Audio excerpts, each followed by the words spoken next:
ഒരുപാട് കാലത്തെ കാത്തിരിപ്പിന് ശേഷം ഗുരുവായൂരപ്പന്റെ അടുത്തേക്ക് ഒരു യാത്രയുണ്ട്.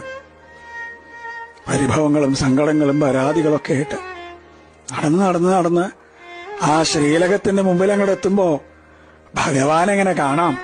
ശംഖും ചക്രവും ഗദയും പങ്കജവുമായിട്ട് ചക്രവർത്തി ഭാവത്തിലുള്ള ഭഗവാന്റെ രൂപം അതങ്ങോട്ട് കാണുമ്പോ കണ്ണ് നിറഞ്ഞൊഴുകും, തൊണ്ടയിടറും, എല്ലാം മറന്നു പോവും. പരിഭവങ്ങളും സങ്കടങ്ങളൊക്കെ. ഗുരുവായൂരപ്പാന്നൊരു വിളിയുണ്ട്. ആ സമയത്ത് ശ്രീലകത്തുനിന്നൊരു നോട്ടമുണ്ട്. കാരുണ്യത്തിന്റെ കടലായ കണ്ണന്റെ നോട്ടം.